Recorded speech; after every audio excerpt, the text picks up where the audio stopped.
రంగనాథ్ గారు ఎక్కడ పనిచేసినా ఒక స్పెషల్ మార్క్ ఉంటుంది. ఆయన తూర్పుగోదావరి జిల్లాలో పనిచేస్తున్నప్పుడు ఒక మార్క్ ఉండేది. అదేవిధంగా బలిమలలో ఒక ఇష్యూ ఉంటుంది. విజయవాడ వచ్చేసరికి అయోషా మీరా కేసు, అదేవిధంగా నల్గొండలో తీసుకుంటే ప్రణీత్ కేసు, ఇలాగ ఆయన ఖమ్మంలో తీసుకున్న ఒక కేసు ఉంటుంది, వరంగల్లో ఒక కేసు ఉంటుంది. ఎక్కడైనా సరే ఆయన ఖచ్చితంగా రూల్ ఆఫ్ లా పాటించడం నెంబర్ 1. అందుకే ప్రభుత్వం కూడా ఆయనకి హైడ్రా అనే ఒక సంస్థకి కమిషనర్గా చేసింది. ఇక హైడ్రా తీసుకుంటే అందరికీ తెలిసింది కేవలం కూలగొట్టడం వరకే కాదు. హైడ్రా 2 అనేది స్టార్ట్ అవుతుంది. దానివల్ల ప్రజలకి ఎలాంటి ఉపయోగాలు ఉంటాయి? కేవలం హైడ్రాలో నాగార్జున ఇల్లు ఒకటే కాకుండా ఎవరు ఇల్లు కొట్టారు, మిగతా వాళ్ళ జోలికి ఎందుకు పోవడం లేదు, హైడ్రా అనేది చెరువుల్లో ఇల్లు కట్టిన వాళ్ళకైనా లేదు సామాన్యుడికి ఇల్లు కూలగొట్టడమేనా అనే విషయాల్ని సార్ నాడు తెలుసుకుందాం. సార్ నమస్తే అండి. నమస్తే మురళి. రంగనాథ్ రేవి రంగనాథ్ గారు హైడ్రా రంగనాథ్ అయిపోయారు మీరు. బహుశా నాకు తెలిసి పోస్టుల్లో ఇంటి పేరు మార్చుకుంది మీరు ఒకరు, తర్వాత జేడి లక్ష్మణ్ గారు అనుకుంటా. ఆయన కూడా అదే కదా, వివి లక్ష్మణ్ గారు, జేడి లక్ష్మణ్ గారు, ఏబి రంగనాథ్ గారు హైడ్రా రంగనాథ్ అయిపోయారు. అవును, మీరు చూస్తే నన్ను అందరు కూడా ఇప్పుడు హైడ్రా రంగనాథ్ గారు. అండ్ మా ఇల్లు కూడా గూగుల్లో మార్క్ చేస్తే అది హైడ్రా కమిషనర్ అని ఉంటుంది అనమాట. ఇల్లు కూడా నేను మామూలుగా మన సరదాగా గూగుల్లో చెక్ చేస్తాను. అంటే చాలా రేర్గా వస్తాయి సార్ పోస్టులో ఇంట్లో పేరు రావడం, ఇంటి పేరు మార్చుకుంటే చాలా రేర్. అంటే ఇది మీకు మీరుగా క్రియేట్ చేస్తుంది కాదు, పబ్లిక్ నుంచి వచ్చిన పేరు కాబట్టి మీరు క్యారీ చేయాల్సింది. అది డెఫినెట్గా నేను ఐ టేక్ ఇట్ యాజ్ ఒక మంచి ఆపర్చునిటీ అండ్ అదృష్టంగా భావిస్తాను. Right sir. ప్రభుత్వం ఇటువంటి ఒక ఇన్స్టిట్యూషన్ని ఫ్లోట్ చేయడం ఫస్ట్ ఆఫ్ ఇట్స్ కైండ్ కంట్రీలో. అంటే ఇట్లాంటి ఇన్స్టిట్యూషన్ ఇంతకుముందు ఎప్పుడు లేదు.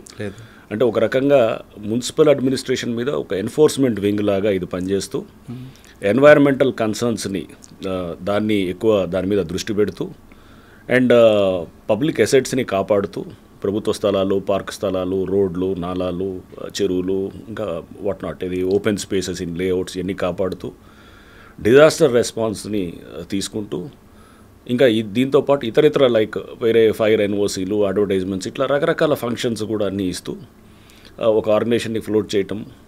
దానికి GOMS 99 ద్వారా జూలైలో ఒక ఇన్స్టిట్యూషన్ కాన్స్టిట్యూట్ చేస్తూ ఫస్ట్ కమిషనర్గా నన్ను అపాయింట్ చేయటం. Definitely I see it as నాకు ఒక మంచి ఆపర్చునిటీ. అంటే హైదరాబాద్ని భవిష్యత్తుని డెఫినెట్గా హైడ్రా అనేది చాలా చేంజెస్ చేయడానికి ఆస్కారం ఉన్నటువంటి ఇదనమాట. అంటే ఈ పోస్ట్ కానివ్వండి ఇదనేది. సార్ హైడ్రా పెట్టిన తర్వాత మీరు ఫస్ట్ మాకు ఇంటర్వ్యూ ఇచ్చినప్పుడు చెప్పారు హైడ్రా వస్తుంది, నెక్స్ట్ హైదరాబాద్ రూపురేఖలు మారిపోతాయని. అంటే మీరు ఫస్ట్ ఆపరేషన్ స్టార్ట్ చేయడమే నాగార్జున కన్వెన్షన్ దగ్గర నుండి, అంటే ఎక్కడెక్కడ FTLలో కానీ బఫర్ జోన్లో కానీ కూలగొట్టుకొచ్చారు. అంటే కొంతకాలం వరకు ఏమైందంటే హైడ్రా అనేది కేవలం కూల్చివేతలు మాత్రమే అనేది ఒక సీన్ క్రియేట్ అయింది. సిటీ సరౌండింగ్ అంతా కూడా తీసుకొచ్చారు. కానీ ఒక మతానికి సంబంధించిన కొన్ని విషయాల్లో కొంచెం వెనకంజ వేశారని అటువంటి ఆరోపణలు ఒకటి ఉన్నాయి. 2 హైడ్రా కూల్చివేతల్లో ఒక పార్టీకి కానీ లేదా ప్రతిపక్ష పార్టీలకి మాత్రమే టార్గెట్ చేశారనేది ఒక విమర్శ ఉంది.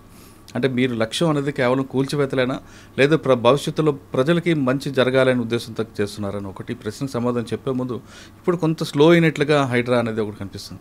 ఈ 4 ప్రశ్నలకు సమాధానం చెప్పే ముందు హైడ్రా కమిషనర్ గారే బఫర్ జోన్ ఉన్నారని ఇటీవల కాలంలో ఒక వార్త వస్తుంది. నాకు తెలిసి ఆ కృష్ణకాంత్ పార్క్ దగ్గర మీ నాన్నగారి ఇల్లు దాదాపు 15-20 సంవత్సరాల కింద కట్టిన ఇల్లు. అది ఈ మధ్యన మీరు కట్టుకున్న 44 సంవత్సరాలు మా నాన్నగారి ఇంట్లో నేను ఉంటున్నారు. కానీ ఇప్పుడు దాన్ని తీసుకొచ్చి దీనికి లింక్ కలిపారు. అసలు బఫర్ జోన్ అంటే ఏంటి, FTL అంటే ఏంటి విషయంతో పాటు అందరూ చేస్తున్నట్లుగా బఫర్ జోన్లో మీ ఇల్లు ఉందా? రైట్. ఒకటి అడుగుతాను మురళి, మెడ మీద తల ఉంటుందా, తల మీద మెడ ఉంటుందా? మెడ మీద తల ఉంటుంది సార్. మెడ మీద తల ఉంటుంది కదా, అది అందరూ యాక్సెప్టెడే కదా. 100% రైట్. మనం దాన్ని అంటే అది లాజిక్, ఆర్ యాక్సెప్టెడ్ నార్మ్. అవును, మెడ మీద తల ఉంటుంది, తల మీద మెడ ఉంటుంది కదా. సో ఒక చెరువు అనేది అసలు ఫస్ట్ చెరువు ఎలా ఫామ్ అవుతుంది అనేది మనం తీసుకోవాలి. ట్యాంక్ ఫార్మేషన్ అని అంటాం. చెరువు అనే దాన్ని ఫామ్ చేయాలంటే ఏం చేస్తారు, ఒక కట్ట కడతారు, ఆనకట్ట కడతారు. చెరువు నీళ్లు పైనుంచి అదేంటే దాని ఎగువ ప్రాంతంలో ఉన్న నీరు అంతా వచ్చేసి చెరువులో ఆగుతాయి, ఆ కట్ట ఆపుతుంది అంతా. దాని చుట్టుపక్కల ప్రాంతాలన్నీ కూడా మునుగుతుంటాయి అన్నమాట. దాంతో ఆ చుట్టుపక్కల ప్రాంతాల్లో ముంపుకి అయినప్పుడు అంటే దాని చెరువుని దాని ఎక్స్పాండ్ ఏరియా అంటే లేక్ ఎక్కడ దాకా దాన్ని ఎక్స్పాండ్ అవుతుంది అనేది దాన్నే FTL అంటారు అన్నమాట. అంటే ఒక చెరువు ఫుల్ ట్యాంక్ లెవెల్ అంటే చెరువు దాన్ని పూర్తిగా నిండిందంటే వెయిర్ అంటారు. మనం ఇప్పుడు అలుగు అంటాం కదా, అలుగు ఆ వెయిర్ హైట్ బట్టి నిండుతుంది అనమాట. వెయిర్ హైట్ దాటింది అనుకో, ఇప్పుడు గ్లాసులో నీళ్లు పోస్తే బ్రిమ్ అంటాం, ఆ పైన అంచు ఉండేదాన్ని బ్రిమ్ అంటాం, దాని అంచు దాటిన తర్వాత ఏది కింద పారిపోతుంది నీళ్ళు, అంతే కదా. అలుగు కూడా అంతే అనమాట, అలుగు దాటిందంటే అలుగు పారుతుంది న్యాచురల్. సో అంటే అలుగు దాకా ఏదైతే నీళ్లు నిల్వ ఉంటాయో దాన్ని ఎఫ్టీఎల్ అని అంటాం. అది ఎక్కడ ఉంటుంది? చెరువు వెనకాల, అంటే చెరువు దిగువ భాగంలో ఉంటుంది అనమాట. ఎగువ భాగం, చెరువు పైనుంచి వచ్చే నీళ్లు చెరువు కట్ట అయినప్పుడు ఆ పైన ఉన్నటువంటి ప్రాంతం అంతా కూడా మనకి నిండుతుంది అనమాట, నిండి ఉంటుంది. అంతేగాని చెరువు దిగువ భాగంలో ఉండదు కదా.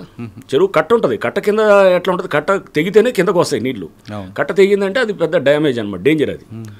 కట్ట నుంచి పారే నీళ్ళు ఎట్లా పోతాయి? ఒక నాలా ఉంటుంది, అంటే దాని సర్ప్లస్ వేయర్ ద్వారా నాలా ఒకటి వచ్చేసి మనకి కింద నాలా, అంటే ఫ్లడ్ వాటర్ వచ్చినప్పుడు అది కిందకి పారుతుంటుంది. అది కింద ఉన్న చెరువుకి. సో ఇప్పుడు మాది మీద పెట్టినటువంటిది ఏంటి, సింపుల్ అంటే ఇల్లాజికల్, అంటే లాజిక్ లేని వాదన అనమాట.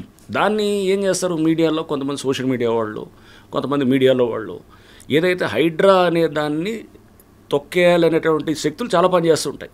ఎందుకంటే ఇది చాలామంది ఇంట్రెస్ట్లను వ్యతిరేకంగా వచ్చినటువంటి సంస్థ ఇది. సో న్యాచురల్గా వెనకాల వాళ్ళ అజెండా వేరే ఉంటుంది, హిడెన్ అజెండా. ఎవరో ఒకళ్ళు ఇద్దరు ముందు పెడతారు, ఎవరో ఇల్లాజికల్గా ఉండేవాళ్ళు, వాళ్ళకి సబ్జెక్ట్ లేని వాళ్ళు మిమ్మల్ని కంట్రోల్ చేద్దామో, కాకపోతే నన్ను కంట్రోల్ చేద్దామనో, లేకపోతే మమ్మల్ని కాంట్రవర్సీ చేయటమనో ఇట్లా చేయాలని చూస్తారు. సో ఇప్పుడు మా ఇల్లు విషయానికి వస్తే, యూసఫ్ కూడా చెరువు అది ఎప్పుడో ఉన్నటువంటి చెరువు. మనం టోపో షీట్స్లో కూడా చూస్తే, టోపోగ్రఫీ షీట్స్ అంటే సర్వే ఆఫ్ ఇండియా మ్యాప్లో 1970లో సర్వే చేసిన దాంట్లో ఆ చెరువు ఉంటుంది. ఆ చెరువు అప్పుడెప్పుడో కట్టినారు, ఎప్పుడో పాత ఎప్పటి నుంచో ఉంది. తర్వాత దాన్ని మెల్లిగా 2003-2004 చంద్రబాబు నాయుడు గారు ఉన్నప్పుడు దాన్ని, తర్వాత అప్పుడు తీగల కృష్ణారెడ్డి గారు ఆ టైంలో దాన్ని పార్క్ లాగా తయారు చేశారు. అది కబ్జా అవుతుందనో ఏదో రకరకాల దీంతో కాపాడుకునే ప్రయత్నంతో అప్పుడు ఉన్నటువంటి ప్రభుత్వం అలా చేశారనమాట.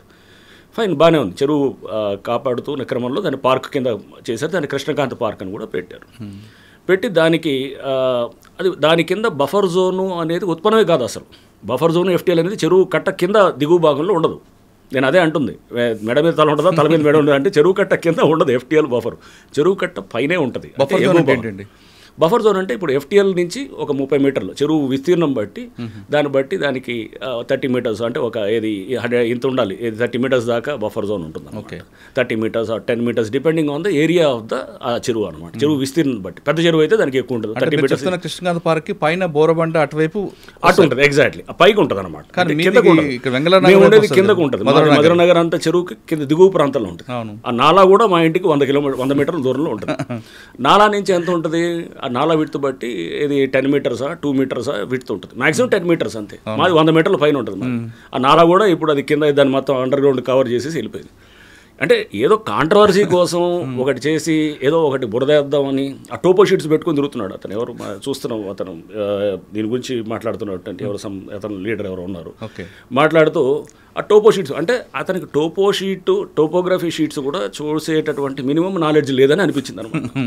అంటే ఎక్కువ ఎగువ భాగం ఏది, దిగువ భాగం ఎక్కడ వస్తుంది, సో దాని నాలాస్ ఎట్లా ఉంటాయి, అంటే ఆ మినిమం లాజిక్ లేకుండా చేసేవాళ్ళని కొంతమంది సోషల్ మీడియా మోస్తుంటారు అన్నమాట. కూడా మీకు ఏదో రకంగా డిస్టర్బ్ చేయాలని తప్ప అట్లా ఇట్లాంటివన్నీ నాకు అలవాటు. సార్, ఆ ఇల్లు కూడా నేను చూసా కదండి, ఇప్పుడు 20 సంవత్సరాల క్రితం ఒకసారి వచ్చినప్పుడు అక్కడే ఉన్నారు కదా మీరు.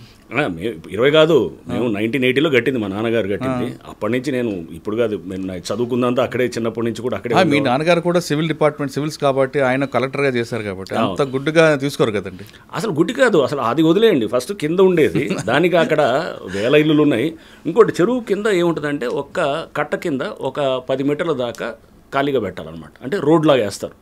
చెరువు కట్ట ఏమన్నా తెగినప్పుడు కానీ రిపేర్ చేయడానికి లారీ తిరగటానికో బండి తిరగటానికో పెడతారు. ఆ 10 మీటర్లే తప్ప ఇక చెరువు దిగువన ఎక్కడ కూడా ఏదైనా కట్టవచ్చు అనమాట. సో మాది అక్కడి నుంచి దాదాపు బై రోడ్ వస్తే కనుక 1 కిలోమీటర్ ఉంటుంది. ఆయన గురించి వదిలేండి సార్, ఆ టాపిక్ గురించి మనకు అంటే అనేది వాళ్ళు అంటే దాంట్లో చూస్తే టోపో షీట్స్ పట్టుకొని చూపిస్తూ ఇది సర్వే మా దగ్గర మ్యాప్లు ఉన్నాయి, 100 సంవత్సరం మ్యాప్లు ఉన్నాయి అంటే మ్యాప్ స్టడీ చేయటం అనేది తెలియకపోతే, ఒక కాంటూర్ అంటే ఏంటో తెలియదు, ఒక సర్ప్లస్ వేర్ అంటే ఏంటో తెలియదు, ఒక చెరువుకి ఎక్కడ ఉంటుంది ఎఫ్టీఎల్ అని తెలియనప్పుడు ఇట్లాంటి ఇల్లాజికల్ డిస్కషన్స్ వస్తుంటాయి. సార్, ఇల్లాజికల్ మీరే అన్నారు, ఆయన గురించి మనం మాట్లాడడం కూడా టైం అంటే మనకి మెయిన్ సార్